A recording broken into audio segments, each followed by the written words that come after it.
ഇരുന്നിടത്തു നിന്നും ഒറ്റയ്ക്ക് എഴുന്നേൽക്കാൻ ശ്രമിക്കുവാണ് ആരോൺ. അത് കണ്ട് അവനെ ഹെൽപ്പ് ചെയ്യാൻ ഓടിയെടുത്ത കിച്ചുവിനെ അവൻ ഷൗട്ട് ചെയ്ത് ഓടിച്ചു.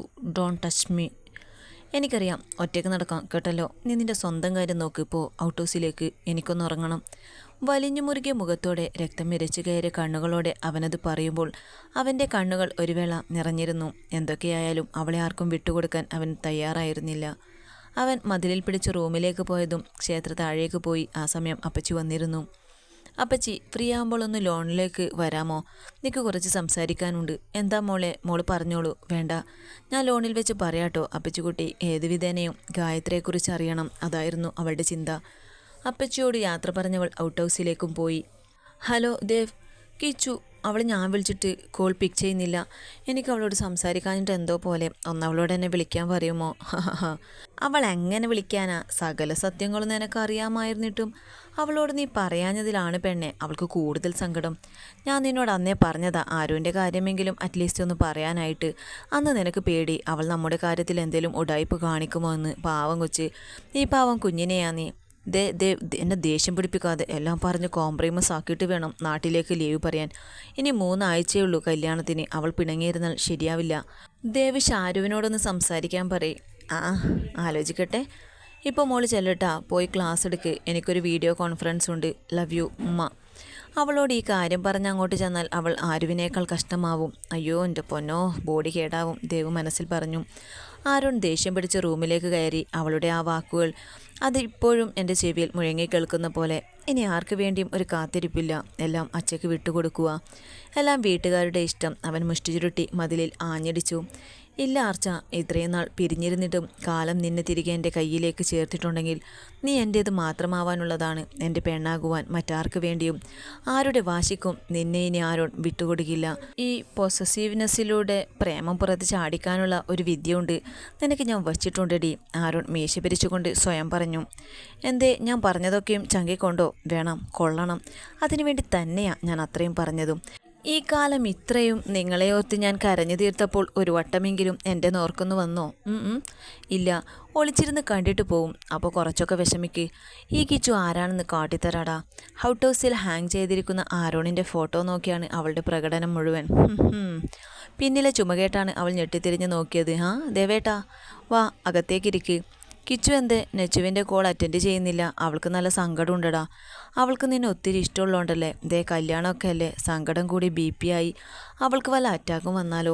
ദേവ് നെഞ്ചിൽ കൈവച്ച് പറഞ്ഞു. ഡോഡോഡോ ചേട്ടൻ തണ്ടി, ഭാവി ഭാര്യയുടെ വക്കാലത്തായിട്ട് വന്നതാണല്ലേ. ഓടിക്കോ. ഈ ചീത്ത സെൻറ്റിയുമായി ഇത് ഐറ്റം വേറെയാ. കിച്ചു ദേവിൻ്റെ മുതുകിൽ ആഞ്ഞടിച്ചു. ഹൗ, എന്താ ഇത്? നിങ്ങൾ കെട്ടിയോളും പറഞ്ഞ് തല്ലുന്നതാണോ? രണ്ടും മുതുകിനെ ഇടിക്കൂ പട്ടികൾ. ദേവ് മുതുകി ഉഴിഞ്ഞു. രാത്രി ഏറെ വൈകിട്ടും കിച്ചു ഉറങ്ങാതെ ലോണിൽ അപ്പച്ചിക്ക് വേണ്ടി കാത്തിരിക്കുവാണ്. കുറച്ചു നേരം കൂടെ കഴിഞ്ഞപ്പോൾ അപ്പച്ചിയും എത്തി. മോൾ ഇവിടെ ഉണ്ടോ? ലോണിലെ വുഡൻ ബെഞ്ചിൽ കിച്ചുവിനടുത്ത് ഇരുന്നു കൊണ്ട് അവർ ചോദിച്ചു. ഉവ്, ഞാൻ ഒത്തിരി നേരമായി വന്നിട്ട്. എനിക്ക് ഗായത്രിയെക്കുറിച്ച് അറിയണം. അത് കേട്ട് അപ്പച്ചി ഇരുന്നിടത്ത് നിന്നും എഴുന്നേറ്റു. വേണ്ട മോളെ, കാലം മായ്ക്കാത്ത ഓർമ്മകളുണ്ടോ? അതുപോലെ പഴയതെല്ലാം കാലമങ്ങ് മായ്ച്ചു. ഇനി അതൊക്കെ പഴങ്കഥ. എന്നാലും എൻ്റെ കുട്ടിയോട് മാത്രമായി ഞാനത് പറയാം. ഗായത്രി, ദേവി ഗായത്രി. അവളെക്കുറിച്ച് അറിയണമെങ്കിൽ ആദ്യം ചിത്രഗുപ്തനെ അറിയണം. ചിത്രഗുപ്തൻ, ആ പേര് നിലവിൽ ഞാനിതുവരെ കേട്ടിട്ടില്ല അപ്പച്ചി. ആരാത്? ഇനി കഥയിലെ വല്ല നെഗറ്റീവ് ക്യാരക്ടർ വല്ലതും? അല്ല കിച്ചു, ഒരിക്കലുമല്ല. അവൻ ചിത്രഗുപ്തൻ അല്ല, ഞങ്ങളുടെ ഗുപ്തൻ. ഇളവള്ളി മഠത്തിൽ ദേവരാജവർമ്മയ്ക്ക് 4 മക്കൾ എന്നാവും കിച്ചുമോളുടെയും കേട്ടുകേൾവി അല്ലേ? ഉവ്വ്. എന്താ അങ്ങനെയല്ലേ? എന്നാൽ അല്ല, ദേവരാജവർമ്മക്കും സാവിത്രിയമ്മയ്ക്കും ഞങ്ങൾ 5 മക്കളായിരുന്നു. ഏറ്റവും മൂത്തവൻ സിദ്ധാർത്ഥൻ എന്ന എൻ്റെ സിദ്ധുവേട്ടൻ, രണ്ടാമൻ കൈലാസൻ എന്ന ഉണ്ണിയേട്ടൻ, മൂന്നാമത്തെ ഞാനും, 4ാമത്തെ സേതുവും, പിന്നെ ഞങ്ങളുടെയെല്ലാം ഏറ്റവും കുഞ്ഞനുജൻ ഗുപ്തനും. സേതുവിനേക്കാൾ 2 വയസ്സ് എളുപ്പമായിരുന്നു അവൻ, ഞങ്ങളുടെയെല്ലാം പ്രിയപ്പെട്ടവൻ. അച്ഛൻ അവനെ ഡോക്ടറാക്കണമെന്നുള്ളത് ഒരു വാശിയായിരുന്നു. അതുകൊണ്ട് തന്നെ കുട്ടി പകുതിയും സമയവും ഹോസ്റ്റലും പഠനവുമായി പോയിരുന്നു. അവൻ മനയിലുള്ളപ്പോഴെല്ലാം ഒരു ഉത്സവ പ്രതീതിയായിരുന്നു. ഏറ്റവും ഇളയ കുട്ടിയായോണ്ട് ഞങ്ങൾ കൂടെപ്പിറപ്പുങ്ങൾക്ക് അവൻ കുഞ്ഞായിരുന്നു. അവൻ വെക്കേഷൻ കഴിഞ്ഞ് പോകുമ്പോൾ മന ഉറങ്ങിയതുപോലെയായിരുന്നു.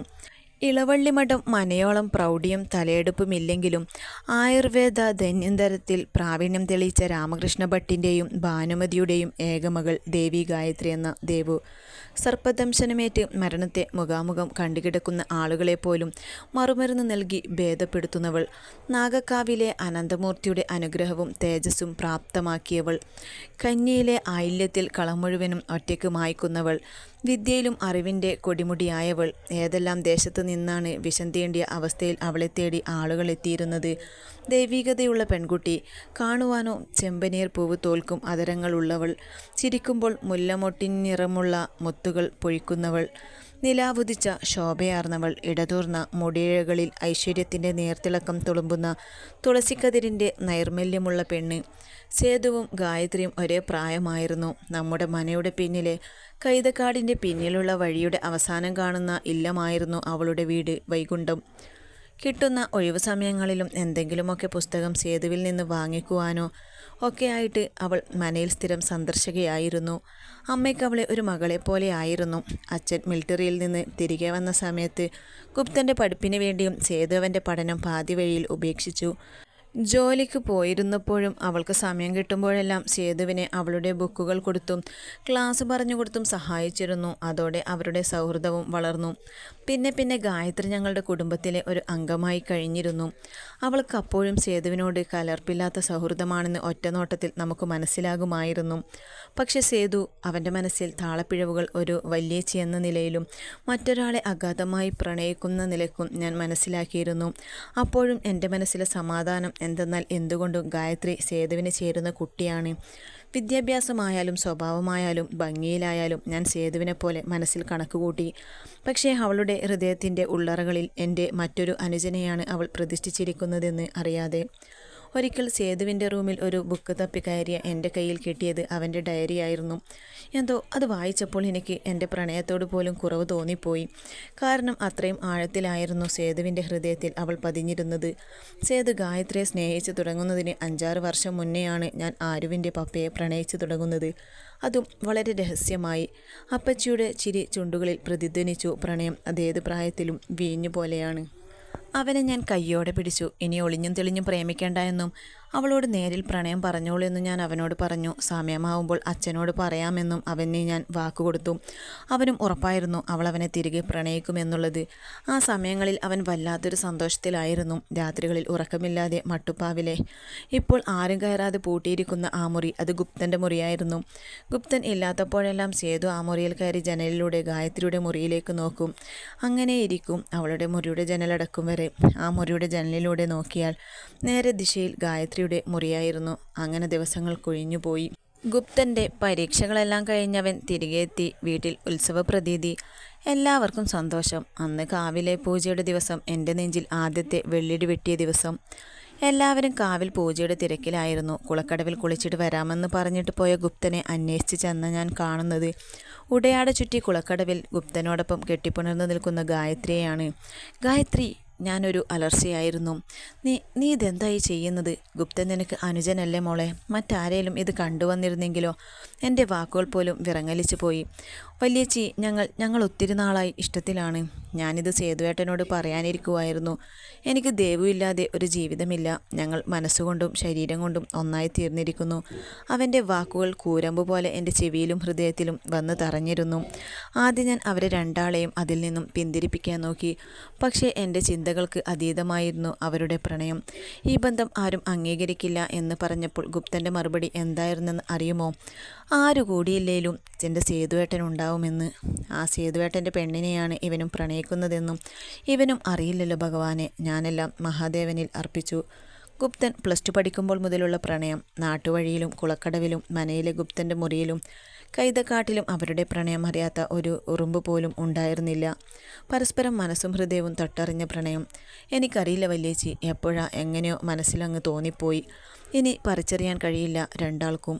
എപ്പോഴും മനയിൽ കാണുന്ന ഏട്ടൻ്റെ കൂട്ടുകാരിയെ ശ്രദ്ധിക്കാറില്ല എന്ന് പറഞ്ഞാൽ കള്ളമാവും. അതുകൊണ്ട് ആളെ കാണാറുണ്ട്, ഇടയ്ക്ക് നോക്കാറുമുണ്ട്. പക്ഷെ ഒരു വട്ടം പോലും എന്നെ ഒന്നും നോക്കിയിട്ടില്ല. ഒരിക്കൽ തേവരുടെ കോവിലിലെ കുളത്തിൽ തൊട്ടടുത്തുള്ള ആഞ്ഞിലിയിൽ നിന്നും കുളത്തിലേക്ക് ചാടി മുങ്ങാങ്കുഴിയിട്ട് കുളിച്ച ദിവസം. അന്ന് ഞങ്ങൾ മത്സരമായിരുന്നു. ഏറ്റവും അധികം സമയം കുളത്തിൽ മുങ്ങി നിൽക്കുന്ന ആൾക്ക് പ്രൈസ്. കളിച്ച് കളിച്ച് കളി കാര്യമായി. എനിക്ക് വെള്ളത്തിൽ ചാടിയിട്ട് മേലോട്ട് പൊങ്ങാൻ പറ്റുന്നില്ല. കൂടെയുള്ളവന്മാർ പേടിച്ച് ഓടിക്കളഞ്ഞു. കാരണം വെള്ളത്തിൽ ചാടി ഞാൻ തിരിച്ചു പൊന്തൊന്നുമില്ല. അവസാനം കൂട്ടത്തിൽ ഉള്ളൊരുത്തൻ കരഞ്ഞു നിലവിളിച്ചു. ഓടുന്ന കണ്ട ദേവ് കുളത്തിലിറങ്ങി എന്നെ വളരെ കഷ്ടപ്പെട്ട് കരയ്ക്ക് വലിച്ചു കയറ്റി. വയറിലെ വെള്ളമൊക്കെ ഞെക്കിക്കളഞ്ഞു. എന്നിട്ടും കണ്ണു തുറക്കാത്ത എൻ്റെ ഉള്ളിലെ ബാക്കിയുള്ള വെള്ളം അവൾ അവളുടെ അധരങ്ങളാൽ നുകർന്നു. പാതി മയക്കത്തിലും അവളുടെ ചുണ്ടിൻ്റെ സ്പർശനം എന്നിൽ മറ്റെന്തോ അനുഭൂതി ഉളവാക്കി. ഞെട്ടിക്കൊണ്ടേന്നേറ്റ എൻ്റെ കണ്ണുകൾ ചോരനിറമായ അവളുടെ താമര കണ്ണുകളിലേക്കും വിറയാർന്ന അവളുടെ അധരങ്ങളിലുമായിരുന്നു. നനഞ്ഞൊട്ടിയ ധാവണി അവളുടെ ശരീരത്തിൻ്റെ അകാരവടിവുകൾ എടുത്തറിയിച്ചിരുന്നു. ഞാൻ അടിമുടി അവളെ നോക്കുന്നത് കൊണ്ടാവാം എന്നെ ഒന്ന് നോക്കിയിട്ട് അവൾ ഓടിമറഞ്ഞു. അപ്പോഴും ആ ഒരു നോട്ടം എന്നിൽ വന്നു ചേർന്നു. പിന്നെ ഞാൻ ഏട്ടനോട് നിർബന്ധിച്ചു. ദേവു എനിക്ക് പഠിപ്പിച്ചു തരാൻ മനയിൽ വന്നുകൊണ്ടിരിക്കുന്ന സമയത്ത് മറ്റെല്ലാവരേക്കാളും അവൾ എന്നെ ശ്രദ്ധിച്ചിരുന്നു. എൻ്റെ ഒപ്പം പഠിക്കാൻ ഒത്തിരി കുട്ടികളുണ്ടെന്നാലും അവൾ എനിക്ക് അരികിൽ ഇരിക്കുമായിരുന്നു. പിന്നെ പിന്നെ അവളെ ഒരു ദിവസം പോലും കാണാൻ വയ്യാതായി. ആദ്യം അവൾ എൻ്റെ പ്രായത്തിൻ്റെ പക്വത കുറവാണെന്ന് പറഞ്ഞു. എൻ്റെ ആദ്യ പ്രണയത്തെ നിരസിച്ചു. പിന്നെയും പിന്നെയും അവളുടെ പിന്നാലെ ഒരു നിഴലായി കൂടി. അവസാനം അവൾ അറിയാതെ അവളുടെ മനസ്സും എൻ്റേതായി. ഞാൻ MBBS പഠിക്കാൻ ഹോസ്റ്റലിലേക്ക് പോകുന്നതിൻ്റെ തലേന്ന് യാത്ര പറയാൻ അവളുടെ വീട്ടിൽ പോയ അവൾ എന്നെ ഇറുക്കെ പുണർന്നുകൊണ്ട് ഒത്തിരി കരഞ്ഞു. അത് വാത്സല്യത്തോടുള്ള കെട്ടിപ്പിടിക്കലായിരുന്നില്ല. അവൾ എൻ്റെ മുഖം മുഴുവനും ചുംബനം കൊണ്ട് മൂടി. എനിക്ക് പിരിയാൻ വയ്യ ചിത്ര. അവളുടെ ആ വാക്കുകളിൽ എൻ്റെ പ്രണയം എനിക്കും പിടിച്ചു നിർത്തുവാൻ കഴിഞ്ഞിരുന്നില്ല. എൻ്റെ വലത് അവളുടെ പിൻകഴുത്തിലേക്ക് ചുറ്റി, ഇടതു കൈ അവളുടെ മാറിലേക്ക് ചേർത്തുകൊണ്ട് അവളുടെ അധരങ്ങളെ വല്ലാത്ത കൊതിയോടെ അന്ന് ഞാൻ ചുംബിച്ചു. വല്ലാത്ത ആവേശത്തോടെ. പക്ഷേ അതെൻ്റെ ചോരത്തിളപ്പിൻ്റെ ചുംബനമായിരുന്നില്ല. എന്നേക്കുമായി അവൾ എൻ്റേതാണെന്ന ഉത്തമ ബോധ്യത്തോടെയായിരുന്നു ആ ചുംബനം. ഞാൻ പിറ്റേന്ന് ഹോസ്റ്റലിലേക്ക് പോകുമ്പോഴും പെണ്ണ് വല്ലാത്ത കരച്ചിലായിരുന്നു. ഞാനില്ലാത്ത സമയം അവൾ മനയിൽ വന്നിരുന്നു. എന്തിനാണെന്നോ? എൻ്റെ മുറിയിൽ എൻ്റെ കിടക്കയിൽ വന്ന് എൻ്റെ ഗന്ധം ആകുവോളം ശ്വസിക്കുവാൻ. ഗുപ്തൻ ഒരു ചിരിയോടെ അത് പറഞ്ഞപ്പോൾ എൻ്റെ നെഞ്ചിൽ കനലായിരുന്നു. സേതു, അവനിതെങ്ങനെ ഉൾക്കൊള്ളുമെന്നായിരുന്നു എൻ്റെ ഭയം. അവൻ വെറുതെ കഥയറിയാതെ ആട്ടം കണ്ടൊരു മണ്ടനായി. അവനെ എന്ത് പറഞ്ഞ് സമാധാനിപ്പിക്കും എന്നെനിക്ക് പിടിയില്ലായിരുന്നു. സേതു, അവൻ ഇതറിഞ്ഞാൽ സമ്മതിക്കുമോ? ഗുപ്ത പെട്ടെന്നാണ് ഞാൻ അവനോട് ചോദിച്ചത്. പിന്നെ ഇല്ലാതെ, വല്യേച്ചിക്കറിയില്ലേ എൻ്റെ ഇഷ്ടമാണ് സേതുവേട്ടൻ്റെയും സേതുവേട്ടൻ്റെ ഇഷ്ടമാണ് എൻ്റെയും. ഏട്ടന് സന്തോഷാവും. അച്ഛനെയും അമ്മയെയും ചേച്ചി സമ്മതിപ്പിക്കണോട്ടോ. പ്രായത്തിൻ്റെ പേരിൽ അച്ഛൻ ഉടക്ക് പറയും. എന്തേലുമൊക്കെ പറഞ്ഞ് ശരിയാക്കണേ. അവൻ എന്നെ കെട്ടിപ്പിടിച്ച് കെഞ്ചി. ആ രണ്ടാളെയും എനിക്ക് ഒഴിവാക്കുവാൻ കഴിയില്ല. രണ്ടും എൻ്റെ രക്തമാണ്. എൻ്റെ മനസ്സെൻ്റെ പിടിവിട്ടു തുടങ്ങി. ഞാനിത് ആരുവിൻ്റെ പപ്പയോട് പറഞ്ഞു.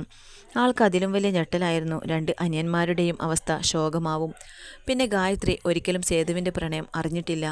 സേതു അവളോട് പറഞ്ഞിട്ടുമില്ല. അതുകൊണ്ട് അവളെ കുറ്റം പറയാൻ കഴിയില്ല. അവളുടെ സൗഹൃദം അവൻ പ്രണയമായി തെറ്റിദ്ധരിച്ചു. ഗുപ്തനും ഗായത്രിയും ഒന്നിക്കുന്നതാണ് ശരി. എനിക്കും തോന്നി അതാണ് ശരിയെന്ന്. ഈ സംഭവം കഴിഞ്ഞ് 1 മാസമൊക്കെ ആയിക്കാണും. അന്ന് ഗായത്രി ഗുരുക്കളുടെ ശാലയിൽ പരകായ പ്രവേശനത്തിൻ്റെ വിദ്യകൾ പഠിക്കുന്ന സമയം. നാട്ടിലെ കൺകെട്ടി വിദ്യകളുടെ വരെ ഏറ്റവും വലിയ യോഗിയാണ് ഗുരുക്കൾ. മനസ്സിന് ഏറ്റവും ഏകാഗ്രത വേണ്ട വിദ്യയാണിത്. പക്ഷേ അവൾ ആകെ അസ്വസ്ഥതയായിരുന്നു. അവൾ ഗുരുക്കളുടെ ശാലയിൽ നിന്നും ഓടിവന്നത് എന്നെ കാണുവാനായിരുന്നു. അവൾ പൂർണ്ണമായും തളർന്ന അവസ്ഥയായിരുന്നു. കാരണം തിരക്കിയപ്പോഴാണ് അവൾ പറയുന്നത് 2 ദിവസം മുന്നേ അവൾക്കൊരു ഉൾവിളി ഉണ്ടായിരുന്നുവെന്ന്. ഗുപ്തനെ സേതു കഴുത്ത് ഞെരിച്ച് കൊല്ലുന്നത് അവൾ കണ്ടു എത്രേ. അവനാകെ പരിഭ്രമിച്ചു. ഇത് ഗുപ്തനോട് പറഞ്ഞപ്പോൾ അവന് ചിരിയായിരുന്നു. അവൻ്റെ ഏട്ടൻ്റെ പ്രാണനാണവൻ എന്ന് പറഞ്ഞു. പക്ഷേ അവൾ പറഞ്ഞതിലും കാര്യമുണ്ടെന്ന് എനിക്കും തോന്നി. മറ്റൊന്നുമല്ല. ഒന്നാമത്തെ കാര്യം, സേതു ഗായത്രിയെ പ്രണയിക്കുന്നത് ഗായത്രിക്ക് അറിയില്ല. 2, ഗുപ്തൻ ഗായത്രിയെ പ്രണയിക്കുന്നത് സേതുവിനും അറിയില്ല. എൻ്റെ ഉള്ളിൽ ഭയം നിറഞ്ഞു തുടങ്ങിയിട്ടും ഗായത്രിയെ ഞാൻ സമാധാനിപ്പിച്ച് പറഞ്ഞയച്ചു. അപ്പച്ചി, ഈ കുളത്തിൽ വെച്ച് തന്നെയാണ് എൻ്റെയും ആരോണിൻ്റെയും തമ്മിൽ കാണലും ഉണ്ടായത്. It's unbelievable. ഇത് എന്തിൻ്റെയോ നിമിത്തമാണ് മോളെ. നീ ഇനിയും അറിയാൻ കാര്യങ്ങളുണ്ടാവും. ആ മനയിൽ രഹസ്യങ്ങളുടെ കലവറ. എന്നിട്ട് ബാക്കി പറയാപ്പച്ചി. അന്ന് ആ ദിവസം സേതുവിനോട് ഞാൻ തന്നെയെല്ലാം തുറന്നു പറയാൻ വിചാരിച്ചിരുന്ന ദിവസം. അന്നത്തെ ദിവസം ഗുപ്തൻ്റെ MBBS റിസൾട്ട് വന്നു. അവൻ ഒരു ഡോക്ടറായി. അതിൻ്റെ സന്തോഷത്തിൽ ഗുപ്തന് ലഡു കൊടുക്കുവാൻ കുളക്കടവിൽ പോയ സേതു കണ്ട കാഴ്ച അവനെ തളർത്തി. അന്നു മുതൽ സേതു മറ്റൊരാളായി മാറി. കുളക്കടവിൽ ഇരിക്കുന്ന ഗുപ്തൻ്റെ മടിയിൽ ഇരു കാലുകളും ഇരുവശവും വിടർത്തിക്കൊണ്ട് അവനിലേക്ക് അമരുന്ന ഗായത്രിയാണ്. ആദ്യം അവനൊരു പകപ്പായിരുന്നു. പിന്നീട് അവന് വൈരാഗ്യം. അവനെ ഗായത്രി ചതിച്ചു എന്നുള്ള പക. അവൻ്റെ കണ്ണുകളിൽ എപ്പോഴും ഉണ്ടായിരുന്ന വാത്സല്യം ഇന്നില്ല.